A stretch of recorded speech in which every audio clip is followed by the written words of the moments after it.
Hi guys, welcome to Tokyo Creative Talk, where we bring you the latest hot topics and news from Japan. I'm your host, Shizuka Anderson. Let's get started. Sayonara stinky salarymen. This year, a company called Tanita has created a world-saving peacemaking device. And what is this device? It's a device that can check your own body odor. So you don't have to ask random people, or no, not random people, your friends how bad you smell in the summer. Don't ask random people to smell you. Especially in Japan, the heat is so strong, it's super hot, everyone's sweating, it's humid. Sometimes you wonder, am I smelling a little bad right now? Doesn't matter if you've showered like twice that day, you're still gonna be soaking in sweat. So if you really wanna know, there's a new little device called the Tanita Es-100.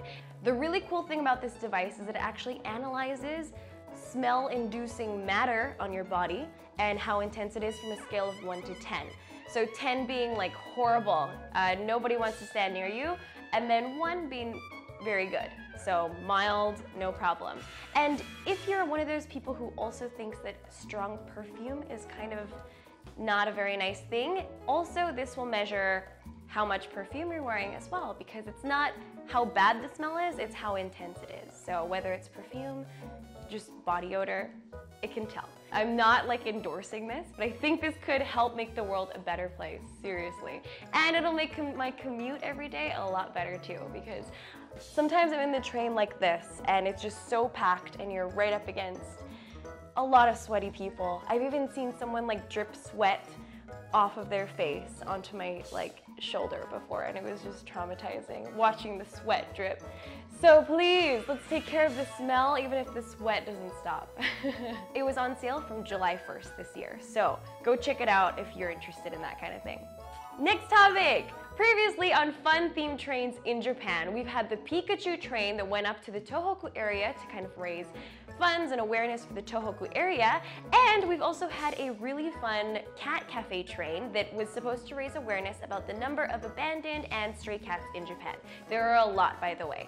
But on this train, you're able to basically enjoy a cat cafe experience while riding on the train somewhere, petting cats on the train, and it was a fun time. But now we have a brand new fun-themed train because Japan keeps it coming. Now we have a Hello Kitty themed bullet train. This has made news recently.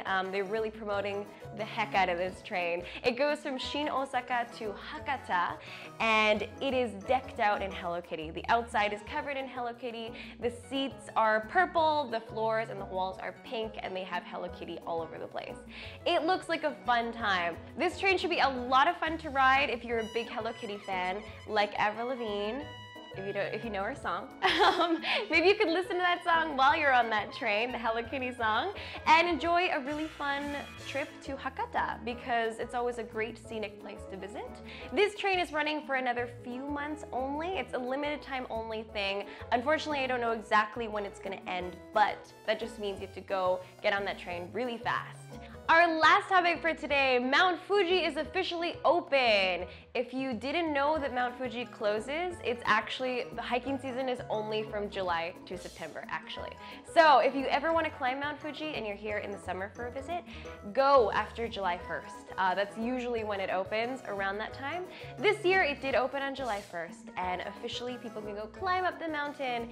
150 people were the first ones to start off the climbing season on Mount Fuji, and they saw the sunrise at the top. Apparently when the sun went up over the top of the mountain, they all broke out in cheers. So that sounds like a really fun way to start off the climbing season.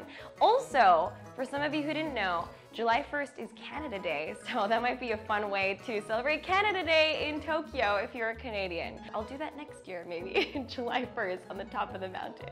I actually have climbed Mount Fuji before, but that was about 8 years ago, and it was not as difficult as I thought it was going to be. So if you're considering climbing, don't feel too daunted. If you go during the daytime, you can see where you're climbing, and it's not too bad.